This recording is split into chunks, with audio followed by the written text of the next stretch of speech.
I'd like to start by acknowledging Her Excellency, the Honourable Vicky O'Halloran, the Administrator of the Northern Territory. I'd like to acknowledge the Honourable David Littleproud, our Minister for Agriculture and Water Resources here in Australia. And I'd also like to acknowledge Pak Dickie, who's representing Indonesia here today. And I'd also like to acknowledge and thank Tom Stockwell for that great speech. And to the rest of you, the members of the Northern Territory Cattlemen's Association, I'm delighted to be here at your 34th Annual Industry Conference. I acknowledge the traditional owners of this land, and I pay my respects to their elders past and present. And you might wonder why I'm standing here today. Well, a short time ago, I was the chair of the Order of Australia Council, and a young lady from the Northern Territory, who you know very well, Tracy Hayes, approached me. She told me her story, how she'd lost the father of her 4 boys. And she asked me to come up here and talk about flying safety. And that's what I intend to do today. I'm going to talk about aerial mustering, flying in general. I think there's much that can be done to improve the safety of your operations here in the Northern Territory, and I think it's all about leadership and culture. Like a couple of the other speakers today, I arrived in Australia with a suitcase and $100 back in 1968. I went out to the bush in West Australia, a place called Muckenbudin. Who's heard of Muckenbudin? I'm sure you have, Minister. It's a very important part of the wheat belt in West Australia. We cropped about 2,500 acres of wheat, and we ran about 2,500 sheep, and we had about 500 pigs. So that's where I started in Australia. The first year, I was a share farmer. We had too much water, and the second year we had no water at all. So I had many debts, and I left the farm and I went off to join the Air Force. And that's how my story started. I've been very lucky. I really loved my time in the Defence Force, 41 and a half years. But perhaps the closest time that I came to buying it, as they used to say in World War II, was on the 15th of November 1978. I was familiarising a young pilot in operations in Papua New Guinea. We're on the side of the second highest mountain in Papua New Guinea, and I was teaching him how to fly in the mountains. We're up at 11,300 feet, and I was doing a low recce across a possible landing area. I was at about 40 knots, 100 feet, and suddenly we got a massive compressor stall. Bang, bang, bang. The aircraft started fishtailing, and eventually we lost all power. So I put it into auto rotation, had a quick try for emergency fuel, didn't work, and then the inevitable auto rotation took place. All I remember about that, and I remember it vividly, was the high rate of descent and the feeling that I was going to hurt my back. We came into this area, I flared it, put it down, plop. Oh, that wasn't too bad. And somebody was looking after us because we'd landed in a peat bog, and the skids, the impact had been absorbed by the skids going into the peat bog. The end result was one broken chin window. The front rotor was over a mound in front of me, and when I got out to try and tie the main rotor to the tail rotor, I couldn't reach it because the ground fell away very dramatically.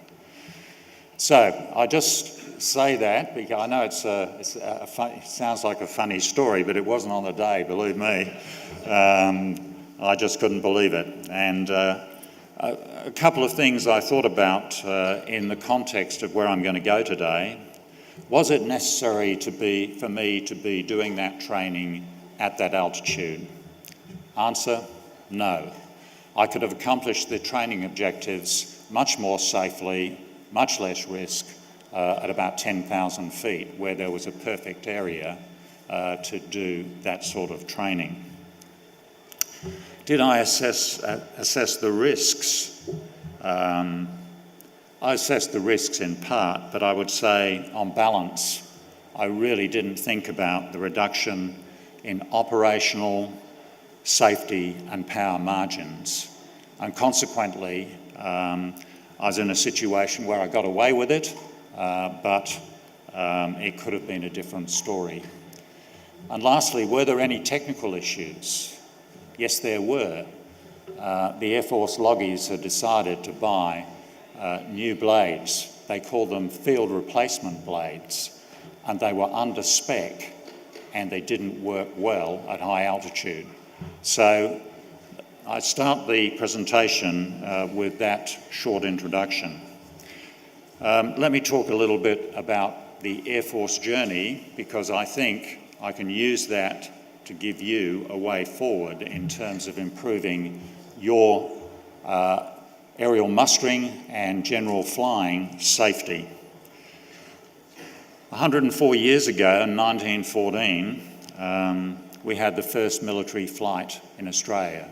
A great day of celebration at Point Cook, but it was also the day we had our first aviation accident, because that day when Henry Peter taxied the Boxkite aircraft into the lines, a dog ran out, very excited, and ran into the propeller.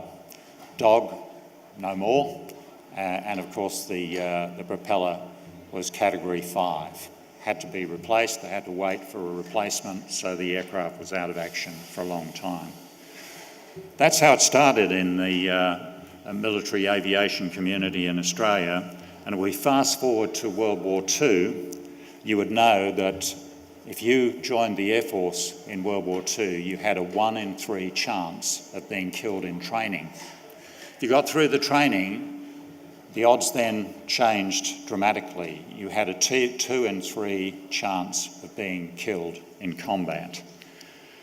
Just to give you an illustration of that, down at Mildura you can visit a little museum. You can also visit a cemetery. And what you'll find there is the evidence that in a very short period of time, one unit, this was number 2 operational conversion unit, had 45 fatal accidents in a 2 to 3 year period and lost 52 people killed in training. That's an extraordinary level of attrition, and it's an extraordinary figure. And essentially that's how it was back then. It was a very dangerous environment. If you fast forward to my pilot's course, 3 people, including one very good friend of mine, were killed on the flying training at the flying training school when I was going through my training, including one guy on my course. And then if we look at 11 years, the 1980s plus 1991, the Defence Force lost 54 aircraft in training and lost 42 people killed in those accidents. That was 42 people killed in 11 years of training operations in Australia and elsewhere. And just think about that in the context of our operations in Afghanistan. We lost 42 people killed in action, combat operations in Afghanistan.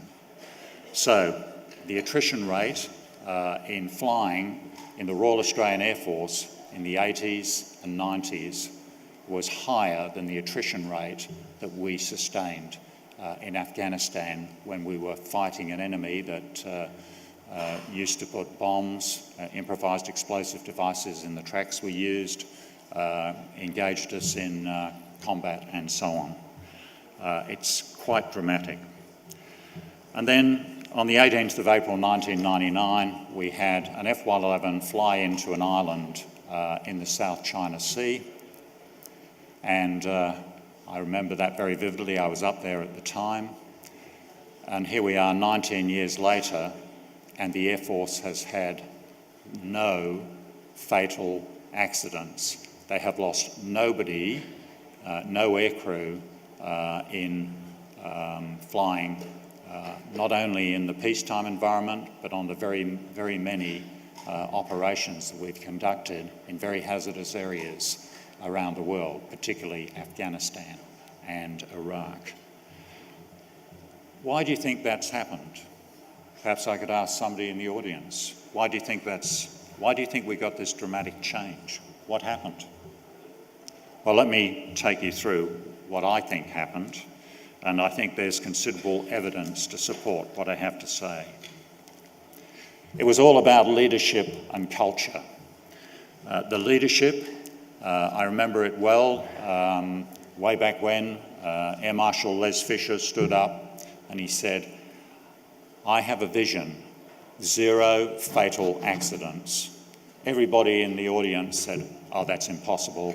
We fly on the edge all the time. We have to prepare for combat." But despite the skeptics, that vision was achieved. And we left the old culture behind. The Air Force had a great culture, World War II culture, but our leaders who basically led me when I was young had all gone through World War II and the Korean War. And a lot of people were lost in training and in combat. It was quite ops normal to them. And as a consequence, I don't think there was the drive that we needed to make the Air Force as professional as it could be. So we've left that magnificent men in their flying machines culture behind in the Air Force. We now have a very professional, very safety-conscious Air Force, and risk is managed intently in every operation that we conduct. It's a good culture and a culture that served us well. Now, to support that culture, we also introduced an airworthiness system. The airworthiness system, the central part of that is obviously technical standards and operational standards that are audited almost constantly, every 2 years, at every unit, by 2 old grey hairs, one grey-haired engineer, one grey-haired pilot. And they look at the way each unit is operating. And if they see something that worries them, they report it up the chain to the Chief of the Air Force, the Defence Airworthiness Authority. This has been very successful for us. We've identified a number of hazards along the way, and it's made our operation a lot safer. We also have a very good safety management system, and we have a first-class risk management system. And of course, I must mention that technology has helped us. The technology today is much safer than the technology they flew in World War II, in training particularly. So let's have a talk about your environment. Here in the Northern Territory, Queensland and Western Australia, we do aerial mustering. It's a remarkable business. It's uniquely Australian, and it's conducted remotely in the middle of nowhere. And you know that much better than I. But I thought I'd just run through a key number of factors that are relevant in the flying environment. Every time an aeroplane gets airborne on aerial mustering, the mission focus is very intent. You use in the main, the Robinson R-22 helicopter, and of course it has limitations. A lot of your pilots are young people who are inexperienced. You can't put an old head on a young person. you need to develop them and you need to supervise them, because all pilots go through a phase in their lives where they think they are Teflon coated. I did. Every guy and every woman I know went through that period. It happens after you've got on top of the business of flying. You start to operate, you get on top of the business of operating, and then you go into a very dangerous period where you're overconfident and you can do silly things. And if you've got old heads around, you can protect the young people by giving them the right sort of mentoring, the right sort of leadership, the right sort of supervision. You can also have pilots in this environment here who have lack of recent practice or lack of recent currency. And of course, flying supervision for all of you, I know, is a real challenge. Let's talk specifically about the hazards for helicopters. You fly single-engine helicopters, I think underpowered single-engine helicopters. You fly at low level. You're often in the middle of the dead man's curve. If you lose an engine in that zone, you're going to hit the ground fairly hard. You're often marginal power. You fly in dry, dusty conditions. You often can face the risk of brownout. And for those who are non-aviators, it's when you come into land in a dusty pad and you just can't see anything because of the dust, basically reducing the visibility to virtually nothing. It's a highly demanding, hazardous environment. You also have distractions. There's always pressure to get the job done. And I imagine at the end of a long day in the mustering season, you're probably pretty fatigued by the end of the day. So lots of things, lots of hazards to manage.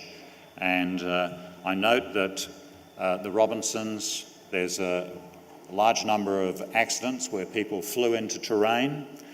There are rollovers, and of course, from time to time, you hit animals.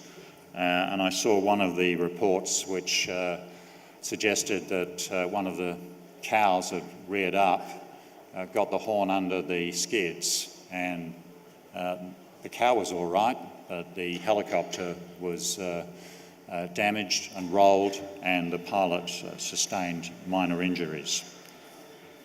There's also hazards for fixed wing. Again, most of them are single engine, you fly at low level, you often are marginal power, and when you're marginal power, your ability to manoeuvre is not as good as it would be with a more powerful aircraft, and you fly to reduced stall margins over and above what would be the case with bigger, more powerful aircraft. You operate out of rough bush strips, landing in crosswinds, gusts, wind shear, distractions, pressure, and fatigue. It's a highly demanding environment here in the Northern Territory. Now, I mentioned fixed wings because I was due to speak to the Royal Federation of Aero Clubs earlier this week. Unfortunately, I couldn't get into Newcastle to deliver the brief.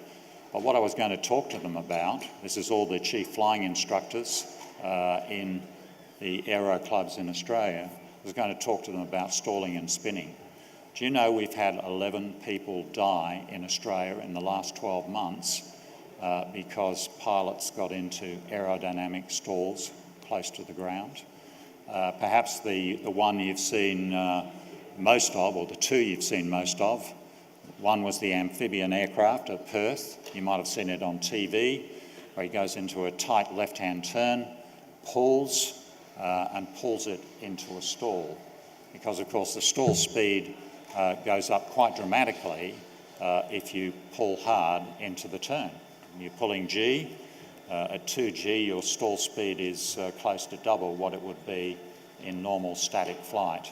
And then the other one is the one in Sydney, when the float plane with 6 people aboard went up Jerusalem Bay off the Hawkesbury. Nobody knows why he went up Jerusalem Bay, but it was akin to flying into a box canyon, and then he had to turn around. And in the turn round, again, a steep turn, and as he was halfway around, he stalled and the aircraft went in vertically. So I just mentioned fixed wing as well, because I think fixed wing are subject to hazards, and you need to be, as those of you who fly fixed wing, need to be aware of those risks. So how do we reduce the risk towards a new, safer environment in what you do? I think it needs leadership at all levels to establish the right culture. I have some principles of leadership which I will use as a framework to go through what I think needs to happen. I think number one, you as a body, this body, needs to provide direction. Direction as to where you want this aviation business to go into the future. I heard Tom talk about his visions earlier on. We need that sort of leadership, insisting on high standards and the right sort of culture in the aviation game. And what you might do, for example, this association, which is a very strong association, you might set up an aviation safety group. Just a suggestion from me, but have a think about it. Have a large number of cattlemen on that group, but bring in safety expertise.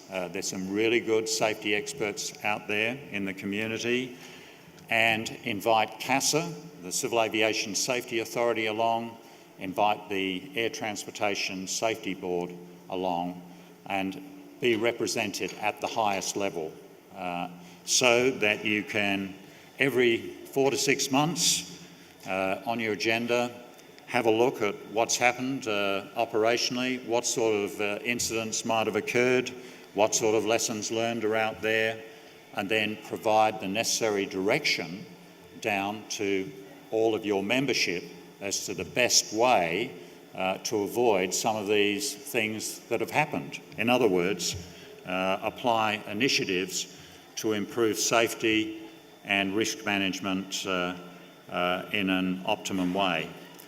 And risk management is really one of the keys to the Air Force's story. We now worry about risk, not just one risk, but all of the risks.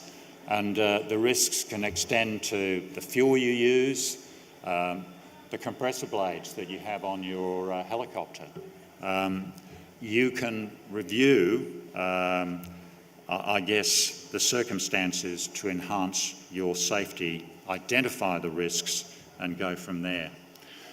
Might I suggest that you might employ one flying safety expert and build a little secretariat around that individual.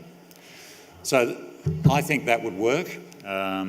You might want to take me up on that, and certainly if you want to have me back sometime, I'd love to come. I like this place, and I think it's a wonderful part of the world, and I'd be happy to come back at some time. But you might think I'm talking a lot of BS, and if you think that, let me know afterwards. I think the other thing, what sort of culture would you establish? Well, increased professionalism, the pursuit of excellence, and the right sort of safety standards to protect your people. I think you need to invest in the right people. What you want are reliable and self-disciplined pilots. You need to have a training and preparation system where you set the standards you want them to adhere to. That's the pilots. And you need to set the limits. How close will you let them go to the cattle, for example? Do you want them on the cattle's backs? No. You want them some distance away so the operation is completely safe. And you need to recognise and reward professional, safe and compliant performance by pilots. If there are some really good pilots out there, recognise them. You want everybody to be like those. Who wants to get into an aircraft that's flown by a cowboy. Now, I know you're dealing with cattle all the time, and I wondered if I should use that term with this audience, but you know what I mean. We refer to a cowboy pilot in the Air Force as a cowboy, a hoon. You don't want any of that. I didn't want it in the Air Force, and we eliminated it, and you don't need it around here, because if that person is flying with somebody else, there's a danger to that person's life. The passenger, that is, and also to the pilot's life. Let me just give you an exemplar for, this is somebody who's not in the flying game, Mark Scaife. I know Mark Scaife. I'm on a board with Mark. Mark is one of the most professional and safety conscious people I've ever met. He's also a very fast and an absolute brilliant racing driver. But he does a risk assessment every time he gets into a car. He looks at all the places where he can come to grief. He mitigates that risk in his particular way, and everything he does is done in a totally professional way. So that's what you want in your flying community here in the Territory. There's also a British Airways training captain that put it, I think, very, very nicely. He said that a superior pilot was a pilot who used his superior judgment to avoid circumstances that required the use of his superior skill. And that's what it's all about, risk avoidance and only having to use those really well-developed skills when you get into trouble. Not all the time. And sometimes I see people flying to the edge all of the time. And you don't need those people in this industry. It's another statistic going somewhere to happen. So, what's it all about? The culture needs to be safety first, and you need to use safety equipment. I note a lot of these Robinsons, if they land hard or they come into an area where it's a bit rocky or bumpy, they roll over. If the helicopter rolls over and you haven't got a helmet on, you're in great risk. So I'd like to see everybody who's involved in aerial mustering in a Robinson R22 wearing a helmet and using all the other safety equipment which is available to them. It will reduce the level of injury if there is a rollover. And people say, oh, it's hot and it's this and it's that. I've got over 3,000 hours in helicopters flying all over the world, and every hour was flown with a helmet on. I never flew without a helmet. Because in a helicopter, if the worst happens and the thing rolls over, you're going to need that helmet. The other thing is, I don't know if you do pre-flight safety and risk management briefs, but I would suggest that you can put it into a standard operating procedure for every mustering activity in the Territory. And what would it cover? We used to do this in the helicopter flying that I did, not as fully as this, but what's the weather like? Is that weather going to give us a problem with carburettor icing on our Robinson? Is that weather going to affect the environment? Are we going to have a dusty day later in the day? The forecast is that the wind's going to increase. What are we going to do about that? Will we be able to operate? In other words, how will the weather and the environment affect your operation, your task? What are the aircraft limitations? And then there needs to be a very professional assessment of risk to say avoid the risk, mitigate the risk, or take whatever actions necessary to reduce the risk. There should be compliance with your limitations, the limitations you establish for your people, and of course there has to be compliance with the CASA regulations. And I note that CASA has, I was very impressed when I looked at what CASA's done with you over the last 12 months. They've had these seminars in every major centre in the territory for the pilots, and they've also had 3 engineering seminars. I think you should support those to the hilt, and again, get CASA into your system. They will help you and they cost nothing. Just say, hey, we need help, and they'll be here to help you. And I think they've got some good people who are wise, old, and will be able to support you in your endeavours to improve the culture, improve the supervision. Obviously, leadership needs to be by example, and nothing is truer in the flying environment. We used to have people in my early days who insisted on we, the cadets, the trainees, doing it by the book, and then come a Friday afternoon, the instructors would go out and be cowboys. In other words, do as I say, not what I do.